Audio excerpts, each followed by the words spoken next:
Hi there. My name is Trey, and I'm the nutrition coach at White Belt Athletics. And I want to thank you for joining me for this talk. We're going to dive into an underrated quality that will help you achieve your goals, and that is the appropriate mindset. So, when it comes to your health and wellness journey, you probably think about losing fat or gaining muscle. You might think about how many workouts you hit in a week, the foods you eat, or perhaps you don't eat, how much water you drink, or maybe even things like sleep and stress. But there might be something even more important that may be holding you back from reaching your short and long-term health and wellness goals. So I've had clients that after meeting with me for a few months, they weren't finding the progress that they were hoping for. And as we were working, we would shift the action steps each time, hoping to find the right answer. And at one particular accountability meeting, I heard, and I'm going to paraphrase here. Well, one day I got really busy and forgot my lunch, and I ended up grabbing a pizza, and then the rest of my day was totally downhill. I stopped to get fast food for dinner and then found some cookies in the back of my pantry. And when I woke up the next day, I was so upset at myself that I had a donut for breakfast, and it just continued to spiral from there. She mentioned that she thought she would never lose the weight and would end up gaining even more weight back. And so, quite frankly, she was increasingly defeated, and I was increasingly frustrated that I hadn't been able to help up to that point. She thought one bad decision is going to derail her entire progress, and it's just not the case. Have you ever felt this way? Because I know I have. So if you have, know that you are not alone. When it comes to your health and wellness journey, it's easy to get wrapped up into an all or nothing mindset. It's easy to feel pressure and constantly strive for perfection. It's easy to only focus on the result rather than the process. And if we fall short, it is easy to give up rather than rebound. So that's why today we're going to discuss how your mindset may be dampening your motivation and making adherence feel nearly impossible. So our nutrition program is powered by Healthy Steps Nutrition. And Healthy Steps Nutrition believes something as fundamental as nutrition should not be complicated, which is why we focus on a simple, habit-based approach to help you reach your goals one step at a time. In an interview, a New York City-based therapist named Catherine Smerling stated that shifting your mindset about how to lose weight is the biggest factor in losing weight. We can't shift our weight from the outside without realizing the correct inner resolve and intention. Let me read that first sentence again.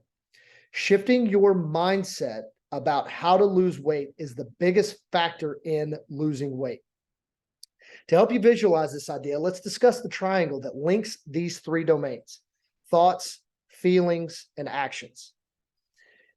This is an idea that stems from evidence-based treatment referred to as cognitive behavioral therapy, or CBT. CBT helps you become aware of inaccurate or negative thinking so you can view challenging situations more clearly and respond in a more effective way. Your thoughts can directly affect your feelings, which in turn can directly affect your actions. And if you can control your thoughts, your actions tend to be moving towards your ultimate goal. And so mindset is crucial to your journey and may be a factor that is holding you back. So if you're ready to get your mindset down, keep your motivation high, and adherence up, follow these three steps. Step one, establish your why. So before we map out how to get there, we must first understand why we are going to embark on this journey in the first place. Why is it important to you? If you've been trying to lose weight, have you taken the time to ask yourself why you want to lose it in the first place? Or if you've started a fitness routine, why is this something that is important to you? So to figure out your why, I want you to grab a pen and paper. I want you to open your notes in your phone, something where you can jot something down. And I want you to start a list for me. So to help you figure out your why, I want you to list out some characteristics that you value. Is it disciplined? Is it happy? Is it spontaneous? What are some characteristics that you value? And then after that, I want you to write down characteristics that you value in another person, right? So characteristics that you want to become, and then characteristics that you gravitate towards in other people. Write a couple of those characteristics down, and I want you to see if there's some commonalities in those two lists.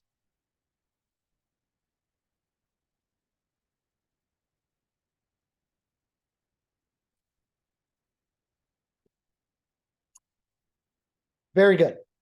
So as you take the time to dive deeper into your why, aim to establish a strong emotional connection. This may sound like to be more confident in my own skin or to be around and active in my child's life. That's actually mine, to be full transparency. So whatever it is to you, be sure to write that down in your notes, because knowing what you are aiming for can help cement emotion behind your desired behaviors. And that is a big, big key here. So when you cement the connection to your goal or your why, it's easy, or it can help you to refocus when things don't feel easy. And we know that those hard days are coming. We know they're going to come. So we might as well have a strategy to deal with them when they do. Step 2, we're going to do some goal setting. We're going to take the time to set the stage to a healthier mindset by establishing some goals. So when we talk about goals, there's really 2 types. The first we need to discuss are outcome goals, or what we like to refer to as SMART goals. These are goals that you wish to achieve in a specific time frame that will, and here's the important part, motivate you. A SMART goal is a written goal that is specific, measurable, attainable, realistic, time sensitive. SMART, S-M-A-R-T. Here's an example of a goal that you may have or that we have heard a lot in our nutrition program. I am going to lose 20 pounds, right? That's a great start, but it's not SMART. So let's go one step further to make it a SMART goal. Losing 20 pounds is specific and measurable, but we need to define the time aspect to make it attainable and realistic. So now we're going to turn that regular goal into a SMART goal by adding, I will lose 20 pounds in 5 months. Remember, realistic weight loss goal is about 1 to 2 pounds per week, right? So some basic math gives you about 5 months.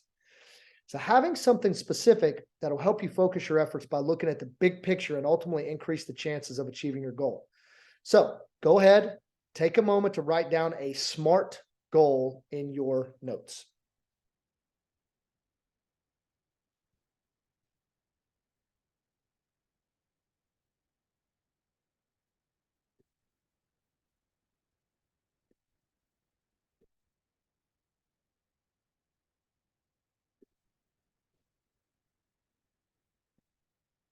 Excellent.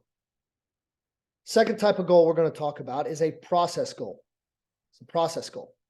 Now, these are things that will help you take small incremental steps towards achieving that end SMART goal that you just wrote down. So these process goals are what we like to refer to in our program as action steps. Now, these action steps they should be something that you can control, right? Because I want you to be so confident that you would bet your house that you are going to achieve these process goals.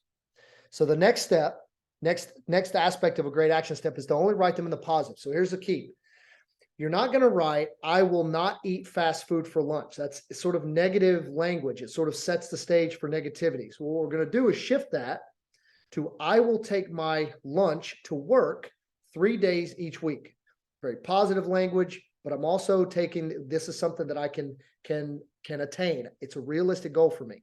I can take my lunch 3 days per week, and that will ultimately lead to my SMART goal or my outcome goal, which is 20 pounds in 5 months. So now you have your SMART goal written down. I want you to take a couple of seconds to write down 1 to 2 action steps that you are 90% confident you are going to hit, but is 100% in your control. Be sure to write this in a positive language. Go ahead and write these down now.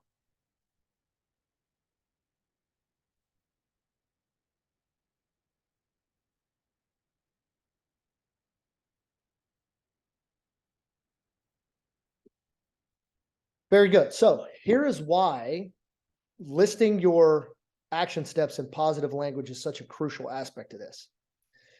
If I were to tell you, you and I were walking across a bridge that was thousands of feet above a canyon floor, and I told you, don't look down, what would you do? You would immediately look down, right? I gave you something to focus on. You immediately did that thing that you were focusing on. So here's another story to illustrate the point. A professional golf coach was working with an athlete and found that they were on a hole with water down the right side of the fairway.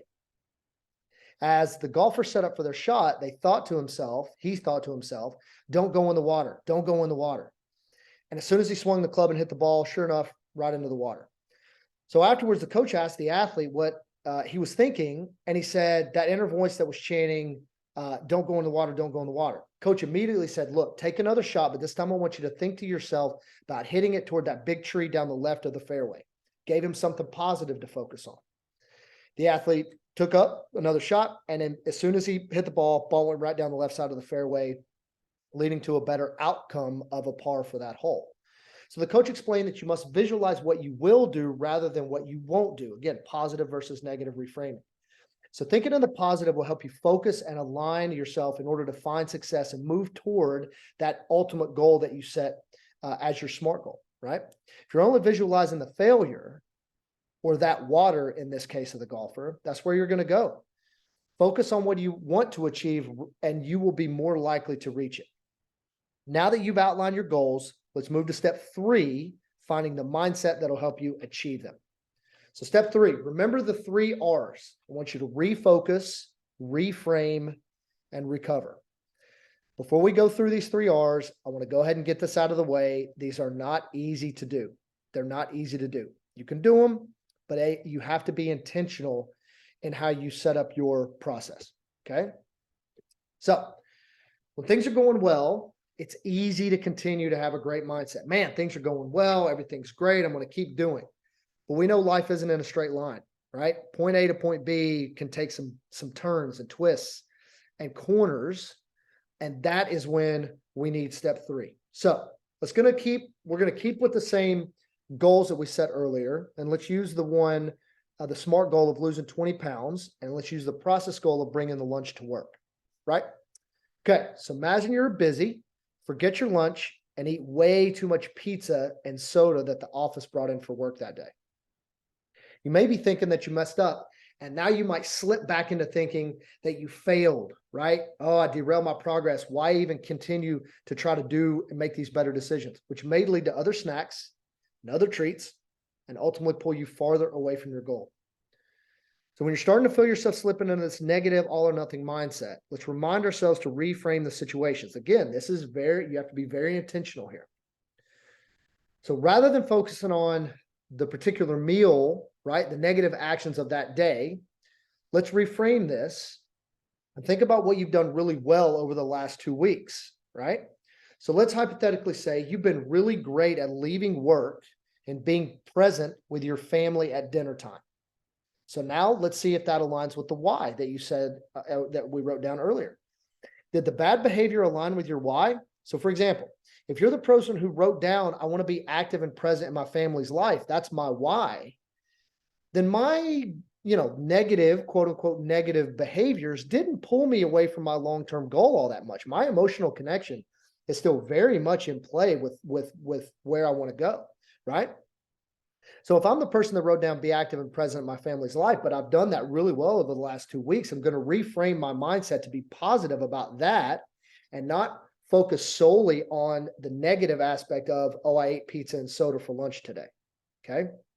Now, if what pulled you away from your action step is not aligning with that why, that's when we need to take the other 2 R's and reframe and refocus. So the next R is refocus. This is about reflection and digging into your thoughts. So we have this little voice in our heads. All of us have this, and it verbalizes our thoughts to us. And sometimes this inner voice can be very positive, and a lot of times it isn't. So next time you have a thought during this little valley, this little ebb in your process, I want you to ask yourself, is the way that I am thinking making it easier for me to act how I want to act, be who I want to be, and feel how I want to feel? So are the thoughts that I'm having currently making me feel better about my process, or is it making it harder for me to do the things that I want to do? Again, this sounds much easier said than done, but then you need to ask yourself, what is the best thing that I can do right now in this moment? Refocus your efforts. So look, sometimes a deep breath and a refocusing question isn't enough, and that's okay. There are a couple of techniques that we have seen in research that work very well. One, the sports psychologist that we were referring to earlier, she uses with her athletes to stop this process And it includes a physical and a verbal cue to signal that that they should refocus. So here's what it might look like. They're going to clap their hands and follow by a loud verbal stop. Stop. And all that does is cue the behavior to refocus, right? I've seen bands, right? These little wristbands where anytime I have a negative thought, it just sort of, I let it go and it refocuses my thought process on what can I do in the present to make me get back on track. Whatever that process looks like for you, and I think there would be a little bit of self-experimentation here to find out what works best. But try breathing, try the thought process, and find out what works best for you so that in times of these negative thoughts, you can immediately stop that feedback loop and refocus on the positives and getting back to your long-term goal. So now we start to recover. So a great way to do this is to replace that negative self-talk with a positive one, right? So for example, let's go back to the I ate soda at lunch. You can say something that sounds like this. I don't have to wreck my whole day because I got caught up and didn't have time to pack lunch. Calm down. The only meal that is affected is lunch. I will go to the store, eat proper portions, and carry on with the rest of my day so that I can get back on track. Here's a couple of rules for this positive self-talk that you have to force yourself to do. Here's some rules. It has to have positive language. It has to be in the present tense. It has to be task focused, and it has to be believable. If you don't believe you're going to do it, doesn't matter. You might as well be not doing the practice anyway. So start practicing these replacement thoughts by writing them down in moments where you feel your motivation slipping downwards. Look, we all have our phones with us. I can have a note in my phone, boom, boom, boom. As soon as it happens, it gets me right back on track. So the next aspect of recovering, so you're going to keep going down this recovery here, is deciding if you need to adjust your goals. There are times that life happens and situations change. And based on your current situation, there is a chance that you might need to adjust your action steps so that you can make sure that you are 90% confident to hit it when it comes back, right? Again, you want to bet your house that you can complete these action steps. So you'll either establish new action steps to fit your current needs, right? Current situation, or you'll refocus on your current action step and make sure that it is realistic with your current situation. So you're either going to adjust or you're going to continue down the path that you were going. But either way, you have refocused your efforts on getting back towards those action steps, which lead to the SMART goals, which lead to the why, right? Ultimately, why are you doing this? So the best thing you can do to help with your mindset is talk with your support system. You need to have people around you that you can talk through this. One of the best ways is a nutrition coach. Nutrition coach can help you walk through this process and always be there when you need to adjust. So when it comes to mindset, it is so important to reach our goals that just like that golf shot, you have to have a positive mindset. And if you don't, you're setting yourself up for failure. So through this presentation, through this talk, we've discussed 3 steps to help you start finding the best mindset to reach your goals, including finding your why, right? Finding the emotional connection by why you are doing what you are doing. Proper goal setting, both outcome or SMART goals and action steps or process goals. And then the 3 R's, reframe, refocus, and recover, right? So if you're looking for help, find the right mindset or the right path to reach your goals, be sure to ask us about getting started with our nutrition program. Thank you so much for joining our nutrition talk today. I want you to take the next few minutes that if you have any questions, please ask them in the chat. I would be happy to answer anything you got before we sign off.